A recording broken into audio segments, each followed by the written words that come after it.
കടക്കണിയിൽ മുങ്ങിത്താഴുകയാണ് പാകിസ്ഥാൻ. സിന്ധു നദീജല കരാറിൽ ഇന്ത്യയുടെ നീക്കം തിരിച്ചടിയായി മാറി. അന്താരാഷ്ട്ര കോടതിയിൽ ഒറ്റയ്ക്ക് ചിലവുകൾ വഹിക്കുകയാണ് പാകിസ്ഥാൻ. ഇതോടുകൂടി ഇവിടെ പഹൽഗാം ഭീകരാക്രമണത്തിന് പിന്നാലെ തന്നെ സിന്ധു നദീജല കരാറുമായി ബന്ധപ്പെട്ട എല്ലാ ചർച്ചകളിൽ നിന്നും ഇന്ത്യ പിന്മാറുകയും കരാർ താൽക്കാലികമായി തന്നെ മരവിപ്പിക്കുകയും ചെയ്തതിന്റെ സാമ്പത്തിക ആഘാതം നേരിട്ട് അനുഭവിക്കുകയാണ് പാകിസ്ഥാൻ.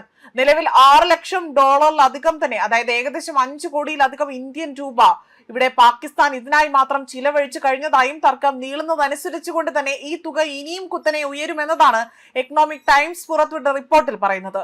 ഇതോടുകൂടി തന്നെ സാമ്പത്തികമായി തകർന്നു നിൽക്കുന്ന പാകിസ്ഥാൻ ആകട്ടെ വീണ്ടും ആഗോളതലത്തിൽ പോലും നാണം കിട്ട് നാറി നിൽക്കുന്ന കാഴ്ചയാണ് കാണുന്നത്. ഈ അധിക ബാധ്യത വലിയൊരു തിരിച്ചടിയായി മാറുകയാണ്. അന്താരാഷ്ട്ര നാണയനിധിയുടെ $1 ബില്യൺ സാമ്പത്തിക സഹായ പദ്ധതിക്ക് കീഴിലാണ് രാജ്യം ഇപ്പോൾ ഇവിടെ പ്രവർത്തിക്കുന്നതും. എന്നാൽ എത്ര നാൾ ഇവിടെ IMFന്റെ സഹായത്തോടു കൂടി തന്നെ പ്രവർത്തിക്കാൻ സാധിക്കും എന്നതൊരു ചോദ്യമായി മാറുകയാണ്. നെതർലാൻഡ്സിലെ ഹോഗ് ആസ്ഥാനമായുള്ള പെർമനന്റ് കോർട്ട് ഓഫ് ആർബിട്രേഷനിൽ നടക്കുന്ന നിയമ നടപടികൾ അവിടെ മുടങ്ങാതിരിക്കാൻ തങ്ങളുടെ വിഹിതത്തിന് പുറമെ തന്നെ ഇന്ത്യ നൽകേണ്ട തുകയും കൂടി പാകിസ്ഥാൻ തന്നെയാണ് ഇപ്പോൾ അടച്ചു തീർക്കുന്നത്. ഇതാണ് ഇവരെ കൂടുതലായി തന്നെ കടുത്ത സാമ്പത്തിക പ്രതിസന്ധിയിലേക്ക് തള്ളിവിട്ടിരിക്കുന്നത്. കിഷൻ ഗംഗ, റാറ്റ് ജലവൈദ്യുത പദ്ധതികളുടെ രൂപകൽപ്പന സിന്ധു നദീജല കരാറിന്റെ ലംഘനമാണ് എന്ന് ആരോപിച്ചാണ് പാകിസ്ഥാൻ അന്താരാഷ്ട്ര കോടതിയെ സമീപിച്ചത്. എന്നാൽ ഇത്തരം സാങ്കേതിക തർക്കങ്ങൾ പരിഹരിക്കാൻ ഒരു ന്യൂട്രൽ എക്സ്പേർട്ടിനെ നിയോഗിക്കുകയാണ് വേണ്ടതെന്നും ഒരേ സമയം 2 സംവിധാനങ്ങളിലൂടെ തന്നെ തർക്കം പരിഹരിക്കാൻ ശ്രമിക്കുന്നത് കരാറിന് വിരുദ്ധമാണ് എന്നതാണ് ഇന്ത്യയുടെ നിലപാട്. ഇതുകൂടാതെ തന്നെ അന്താരാഷ്ട്ര കോടതിയുടെ അധികാര പരിധിയെ പൂർണ്ണമായും തന്നെ തള്ളിക്കളയുന്ന ഇന്ത്യ ആകട്ടെ ഈ ട്രൈബ്യൂണൽ നിയമവിരുദ്ധമായി തന്നെ രൂപീകരിച്ചതാണ് എന്നും ഇതിൽ നിന്നുള്ള ഏത് വിധിയും അസാധുവാണ് എന്ന് വ്യക്തമാക്കുകയാണ് ചെയ്തിരിക്കുന്നത്.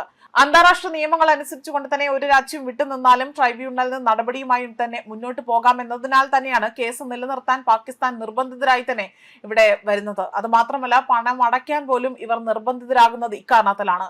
അല്ലാത്ത പക്ഷം ഇന്ത്യയുടെ വിഹിതം അടച്ചില്ല എങ്കിൽ കോടതി നടപടികൾ തടസ്സപ്പെടും. 2026-ൽ പാക് സമ്പദ് വ്യവസ്ഥ 3.6% വളർച്ച കൈവരിക്കുമെന്നും പണപ്പെരുപ്പം 7.2% തന്നെ കുറയുമെന്നും IMF പ്രവചിക്കുന്നുണ്ടെങ്കിൽ പോലും സബ്സിഡികൾ വെട്ടിക്കുറച്ചും നികുതി വർദ്ധിപ്പിച്ചും കടുത്ത നിയന്ത്രണത്തിലൂടെയാണ് ഇസ്ലാമാബാദ് മുന്നോട്ട് പോകുന്നത്.